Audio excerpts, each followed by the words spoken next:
Números e Deuteronômio, Êxodo, é a mesma coisa. Deuteronômio é o resumo de todos esses livros. Agora presta atenção. Agora nós vamos pegar o versículo 26 de Deuteronômio, no capítulo 1. Que está onde? Está em Números, capítulo 13, a partir do versículo 25, que nós não estudamos de manhã. Ok? Números 13. Números, capítulo número 13, a partir do versículo 25. Ora, a partir desse versículo 25, Deuteronômio está falando da história que está lá em Números. Ou seja, então você já percebe que Deuteronômio é um resumo dos outros 3 livros para cima. É um resumo desses outros 3 livros. Só que agora eu quero que os irmãos leia alto, bem alto, um coro para Satanás ficar, se tiver por aqui. Ouvi a partir do versículo 26, vai lá.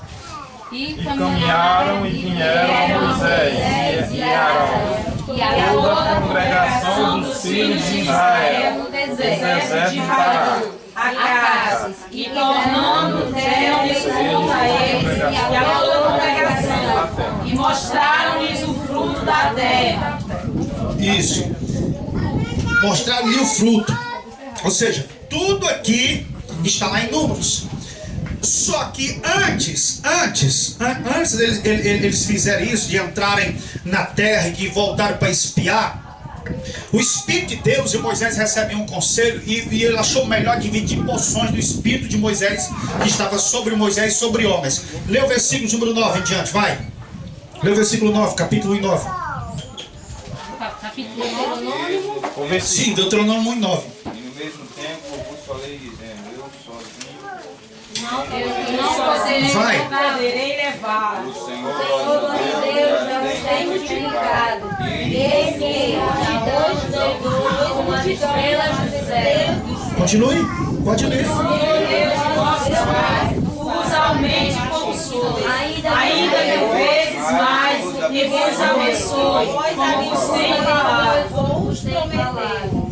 Vai, continue, o texto pode ler. Como suportaria eu sozinho as vossas moléstias, e as vossas cargas, e as vossas diferenças? Pronto, presta atenção. Aqui ele está mandando escolher homens para ajudar Moisés. Agora ele disse, eu estou sozinho. Deuteronômio, segunda lei. Eu estou sozinho. Agora aqui vai para aqueles que querem ser obreiro, que querem ser obreiro, que não sabem o que é ser obreiro. Ele diz, eu estou sozinho e não posso suportar. Agora ele diz assim, ó, o que é que Moisés tem? Quando o homem tem o povo, ele tem as misérias do povo e não tem o povo. Ele diz, ó, eu só tenho cargas. Vamos ler. Olha o que ele diz assim.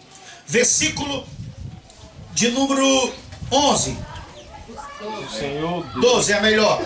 Como suportarei sozinho o vosso? Primeira coisa, moléstia. Note aí, primeira coisa, moléstia. Circula moléstia. A vossa e a vossa Diferença. são 3 coisas que um líder tem.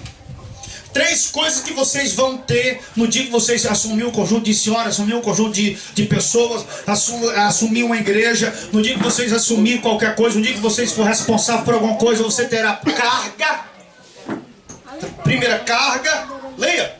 Quais são essas 3 coisas? moléstia, Moléstia. E diferença. Por que você vai ter moléstia? Porque todas as pessoas que vai procurar você, a maioria nunca vão para contar bênção, só contar problema. Então todo líder, ele é chamado para ser líder para ouvir moléstia do povo. Tá. Você é chamado para ouvir moléstia, problemas. Segundo, você é chamado para pegar a carga do povo. Quando Jesus disse assim, não, tem pessoas que pensam que Jesus veio fazer, não, eu só vim tirar a carga de vocês. Vinde a mim, vós estáis cansados, sobrecarregados, porque eu vos livrei. Tomai sobre vós o meu jugo. Ele está dizendo que eu trocar o meu jugo por de vocês. Jesus veio para tomar a carga do pecado. Todo líder toma carga. Ele pega moléstia, carga e o quê? Contenda. Intriga. É isso que indiferença.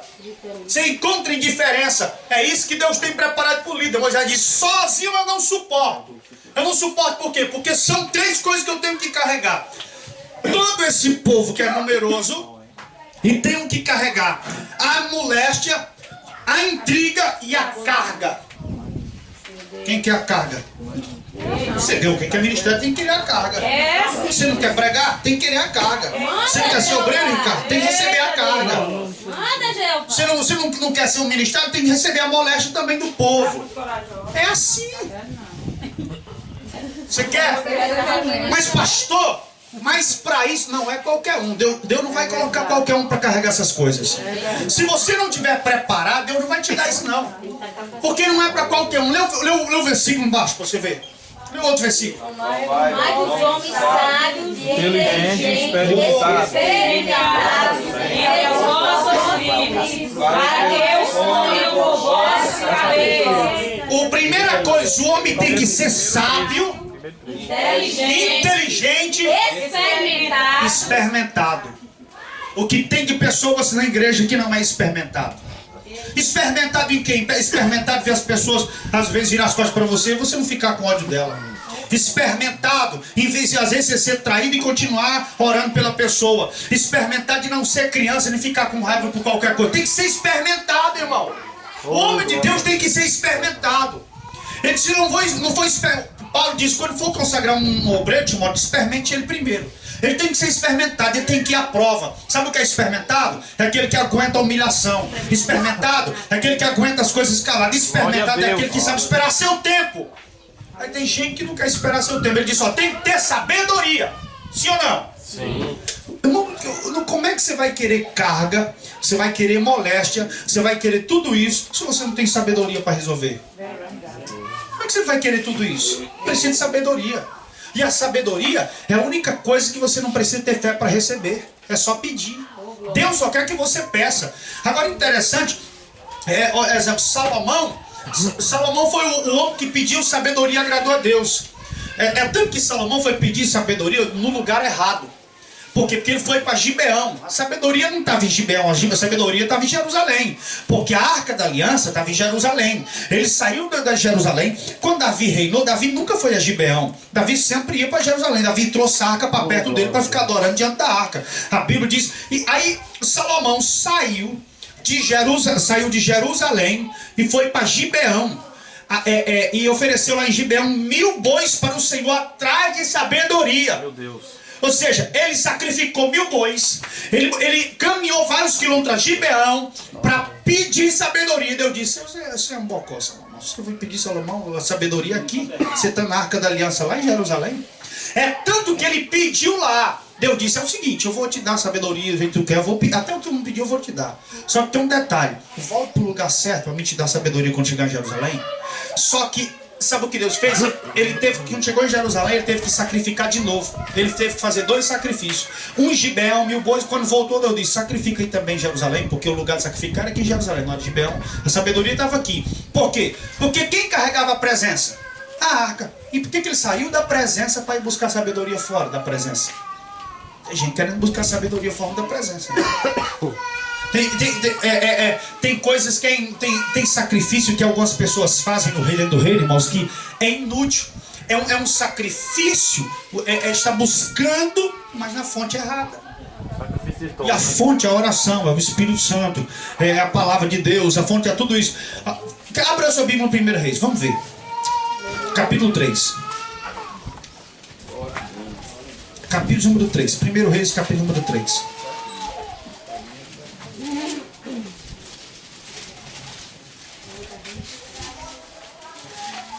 Olha o capítulo número 3. Deixa eu pegar aqui o versículo. No versículo de número... A partir do versículo de número 3, ele vai para Gibeão, sacrifica 1000 bois, ele faz tudo aquilo ali. Só que aí Deus dá a sabedoria para ele, mas ele não recebe a sabedoria em Gibeão. Lê o versículo de número 16. Não, o versículo de número 15. Lê o versículo número 15. E acordou Salomão, eis que era sonho, e veio a Jerusalém, e pôs-se perante a arca do concerto do Senhor, e ofereceu e preparou sacrifícios pacíficos, e fez um banquete a todos os seus servos. Veja que ele voltou para Jerusalém e lá teve que sacrificar de novo diante da arca para receber a sabedoria. Deus disse, eu vou te dar, mas volta para Jerusalém e sacrifica em Jerusalém. Às vezes, se ele tivesse percebido isso, não tinha precisado ir para Gibeão, era só sacrificar em Jerusalém. Tem sacrifício que a gente está fazendo, buscando lá, vamos supor, às vezes fora, e às vezes a bênção já está aqui. perto de você e você não está percebendo que a presença está aqui. Aleluia. Às vezes tem pessoas querendo, procurando as bênçãos de Deus, procurando sabedoria. Tem muita gente, irmão, tem muitos irmãos, até da nossa própria igreja. Talvez que eles estão procurando sabedoria agora em outro campo, na internet. Você está aqui, né, aprendendo. E, às vezes estão buscando alguma coisa lá em Gibeão e nós estamos aqui em Jerusalém recebendo a presença de Deus. Porque às vezes eles acham que é sabedoria. Mas por que eu falo sabedoria? Porque Moisés assim. Deus disse, Jétro, preciso de homem para carregar carga, para carregar moléstia e indiferença. Preciso de homem com saber. Precisa pedir sabedoria em Jerusalém, na presença. Eu disse de inteligência, porque nem toda sabedoria é inteligência, porque a inteligência é o Espírito do Senhor repousando sobre a gente. O espírito da inteligência, porque tem gente que tem uma sabedoria, mas é desprovido da inteligência. Ele tem sabedoria para saber agir nas situações, mas tem inteligência para criar coisas. Por quê? Porque a sabedoria te faz sair de problema, mas a inteligência te faz criar soluções, te faz criar as coisas. Exemplo, a Bíblia diz que o Espírito do Senhor veio sobre os moços que estavam no deserto, que saiu do Egito, quando o Espírito do Senhor de conhecimento encheu eles, além de inteligência, eles criaram a arca, fizeram a arca da aliança, e eram fazedor de tijolo, fizeram a arca da aliança, fizeram o tabernáculo, fizeram tudo, porque o Espírito de inteligência estava sobre eles. O homem precisa da sabedoria, precisa da inteligência. Olha o que ele costuma dizer, vai. Vamos lá, é sabedoria, inteligência, mas o quê? Vamos lá. Sábios, inteligentes e experimentados. Experimentados. O homem de Deus tem que ser experimentado nas coisas da vida. Porque se não for experimentado, ele cai na primeira aprovação. Se não for experimentado, na primeira aprovação ele toma. Na primeira tentação ele cai. No primeiro ataque do inimigo ele é destronado. Por quê? Porque tem que ser experimentado. Experimentado. Agora, irmãos, aqui são quantos homens? Vamos lá, quantos homens? Aqui tem do Moisés que escolheu. Foram 70 homens, foram ou não foram? Vamos ler, continue. Então vos respondestes Pode ler, leia. Então vos respondeste e disseste, bom é fazer a palavra que te falaram. Continue. Tomais, pois, a cabeça de vossos tribos, homens sábios, experimentados, e os tenho posto por cabeça. Continue. Sobre capitães de milhares e por capitães de 100. Chefes de 50, chefes de 10 e oficiais.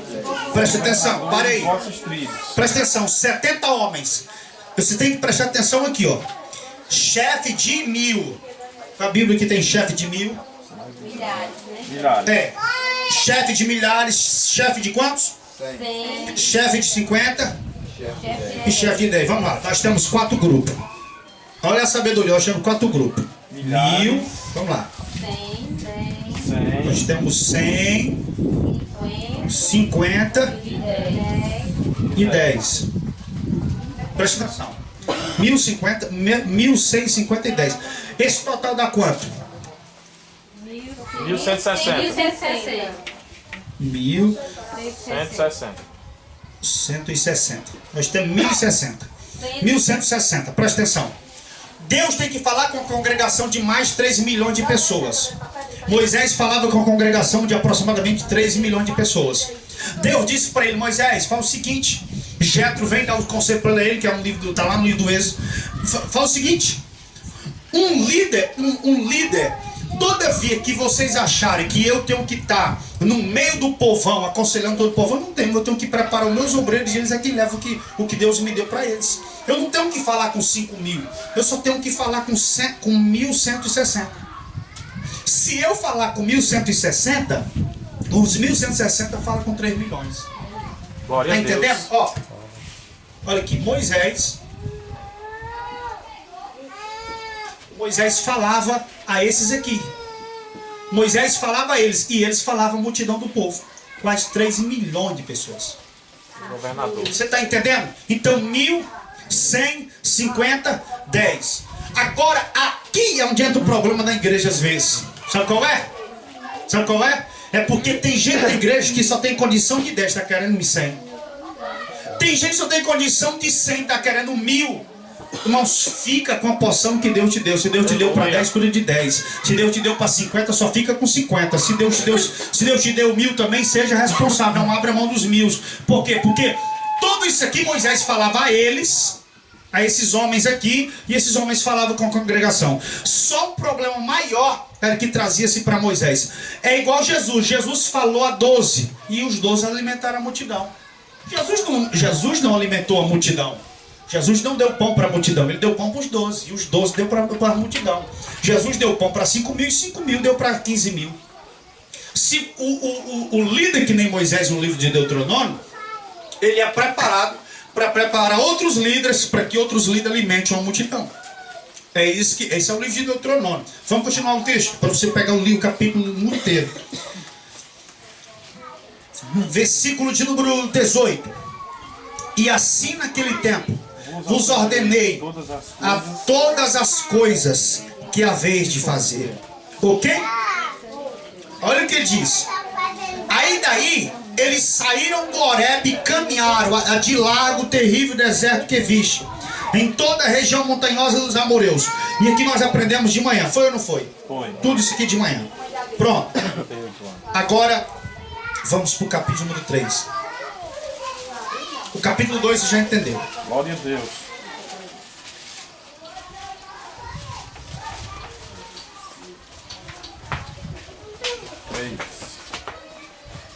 Fala acerca de ó.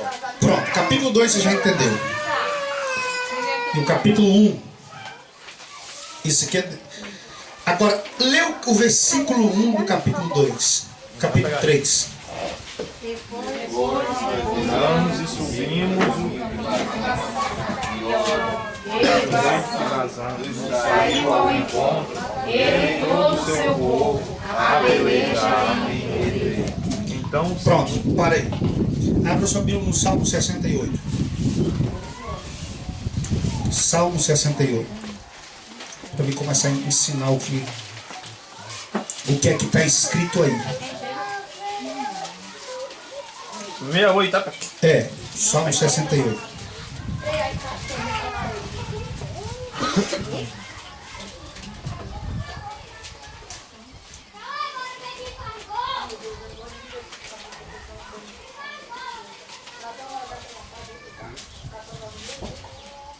Encontraram? Amém. Pronto, 68. Deixa eu pegar o versículo.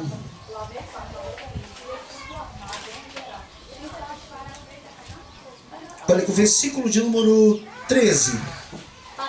No 15 já está. No 15, melhor o 15, vai. Leia a partir do 15. O monte de Deus é como um monte de Bazã. O monte de Deus é como um monte de Bazã. Vai, continue. O monte elevado como um monte de Bazã. Porque saltai entre os montes elevados. Este é o monte que Deus desejou para a sua habitação. Pronto, presta atenção. Olha o que o versículo de número 16 diz.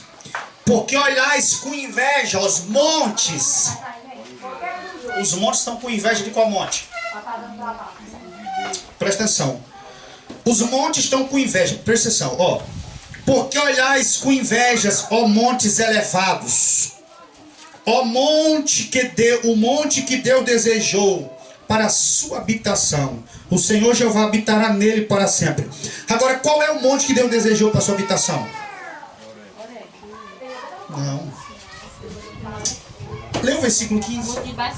O monte de Bazã. Lê o versículo de número 15. Está escrito o quê? O monte de Bazã. O monte de Bazã. O monte de Deus. É Bazã, não é como o nome, tá? É Bazã, minha também tá, é Bazã. Leu direito.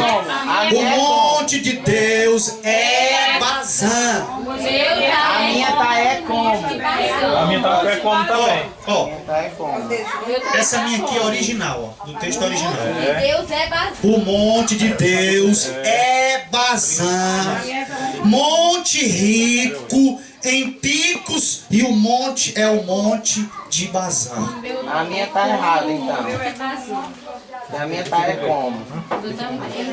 Ou seja, o monte de Deus é o monte de Bazã. O versículo 16 diz assim: porque olhais com invejas, ó montes elevados. Porque, olha o que o versículo 16 diz. Presta atenção, senão você não pega. Você vai sair daqui sem entender nada. Montes elevados, olhe para o monte que Deus desejou sua habitação. Deus desejou o monte para a sua Habitação. Continue. E o Senhor habitará O nele. Senhor habitará nele. Eternamente. Sim, né? Leia Deuteronômio capítulo 3 agora, versículo 1, está escrito o quê? Rei da onde? Rei de Bazã. O rei é da onde? Ele todo o seu povo. O rei não é o rei de Bazã? Deus não desejou o monte de Bazã para sua habitação? Deus não quer esse monte para ele?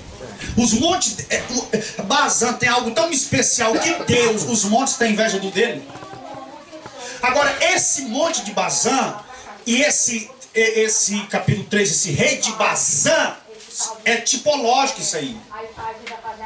Embora tenha o rei de Bazã terreno. Só que isso aí é um tipo. Tipo de quem? Sabe quem é o rei de Bazã? Sabe quem é? Satanás. Sabe onde é o monte de Bazã? Regiões celestiais. Olha aqui. Aqui é a Nova Jerusalém. Aqui é o Monte Sião. Antigamente não existia essa cidade nos céus. Aqui é a cidade nova. Não existia essa cidade no Antigo Testamento. Não existia. Os fundamentos da cidade estavam sendo postos. Quando Abraão, Gênesis capítulo número 12, quando Abraão, Deus chamou Abraão, é que os fundamentos da cidade estavam sendo postos ainda. Onde eu leio isso? O livro de Números. O livro de Hebreus, capítulo número 11. A Bíblia diz que, acho que é o versículo 25, não faz memória. Diz que quando ele saiu, ele disse que Abraão saiu olhando para Jerusalém, vendo os fundamentos da cidade, o qual o construtor era Deus. Ele saiu olhando para uma cidade que é a Nova Jerusalém. Quando Jesus está aqui, João capítulo 14, não turbe o vosso coração, credes em Deus, credes também em mim. Por quê? Há muitas moradas, se não fosse eu voltarei para buscar vocês. Apocalipse capítulo 20 diz assim: eis que eu vi a Nova Jerusalém descia do céu. Aleluia. Ela vinha descendo, ataviada como uma esposa para se encontrar com seu noivo cordeiro. A Nova Jerusalém descia, a cidade não era pronta. Jesus disse: eu ficar aqui, Jesus disse para os discípulos: eu vou lá para preparar. Ele disse: eu vou preparar a casa para vocês lá. Fique sossegado. Ó, então a cidade começou a ser construída no templo de Abraão. A cidade, a Nova Jerusalém celestial, a qual a igreja vai para lá. No tempo de Abraão é que a cidade começou. Não, você tem que ler o texto, porque senão você vai ficar duvidando. E para você assim você nota o versículo. Olha em Hebreus, vai. Hebreus capítulo número 11.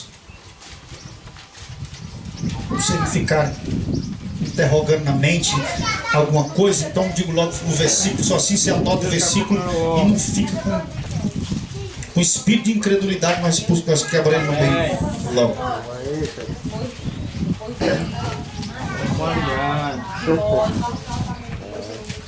Hebreus capítulo 11. O versículo 11, 10, deixa eu ver se é esse aí, 10. Vai, é isso, muito bem. Leiam. Porque esperava a cidade que tem fundamento, da qual Deus é Deus. Isso.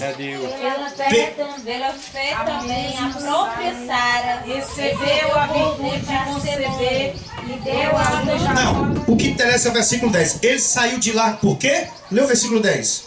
Porque esperava A cidade que tem fundamento. que tem os fundamentos, cujo o artifício, construtor. É Deus. Então ele saiu porque ele viu uma cidade, foi ou não foi? E ele viu que o construtor da cidade era Deus. E essa cidade, Natália, é a Nova Jerusalém que a igreja vai morar. Abra Apocalipse capítulo 21, versículo 14. Leia aí.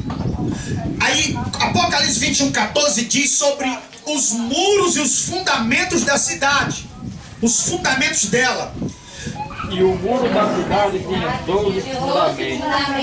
E neles os nomes de 12 apóstolos do Cordeiro. Tinha fundamentos, e o nome dos fundamentos eram os 12 apóstolos do Cordeiro. Perceba que ele saiu para ver a cidade. Então a cidade de Israel começou a ser, e começou a ver uma reforma no céu. Irmão, imagina, para você entender melhor. O céu está tudo, por exemplo, nós estamos nos céus. Deus está aqui, de repente começa a haver uma reforma.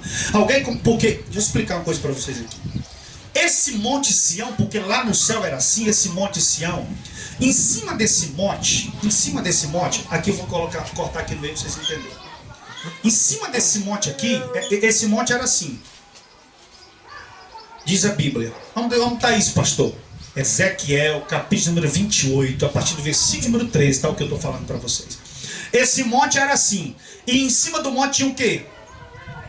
Sabe não, né? Só tinha um trono, rapaz. Aqui só tinha um trono. Em cima desse monte. Aqui chama-se o Monte Sião Celestial. E aqui, e os anjos, sabe onde era que os anjos ficavam? Ficavam embaixo do monte. Eles ficavam aqui, eles trabalhavam aqui sobre as pedras afogueadas, como Lúcifer trabalhava. Esse monte era cheio de nuvens aqui. Deus ficava em cima dele.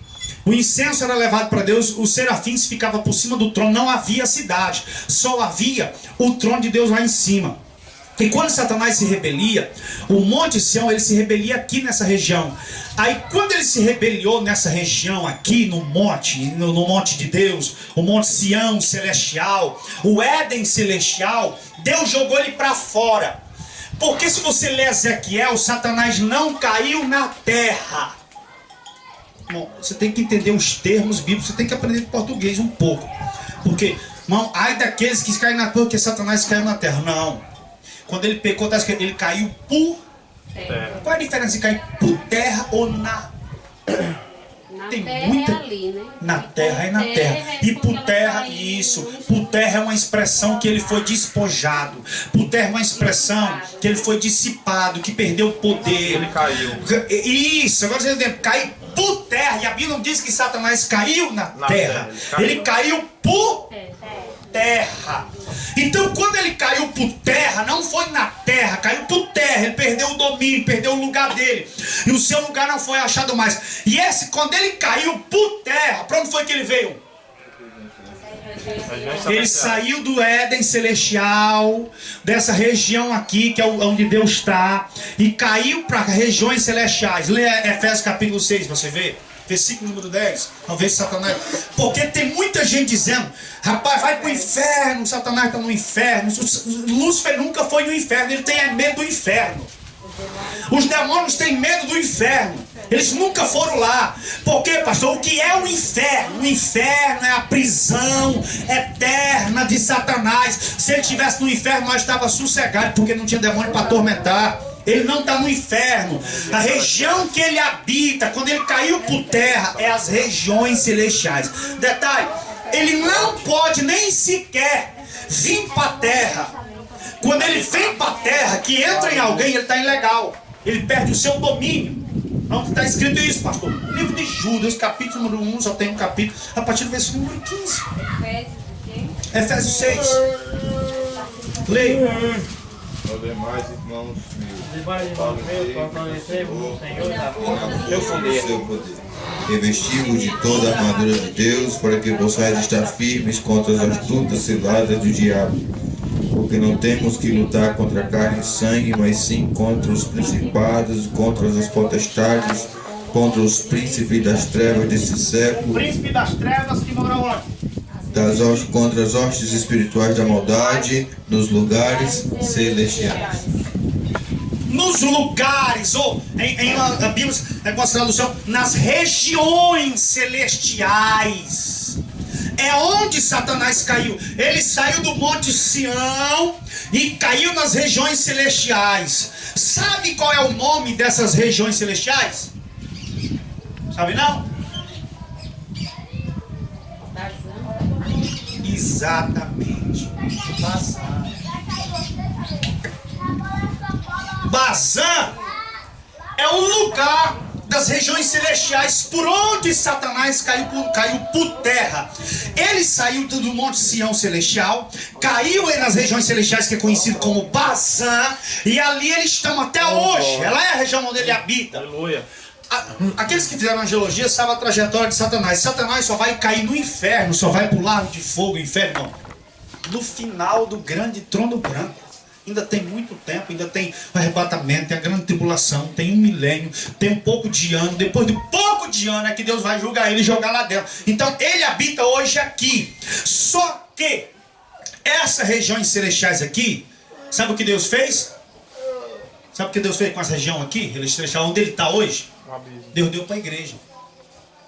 Ele deu para você. Você sabia? Efésios capítulo 1, versículo 3. Está escrito o quê? Leia. Efésios 1 e 3. Bendito Deus e Pai de nossa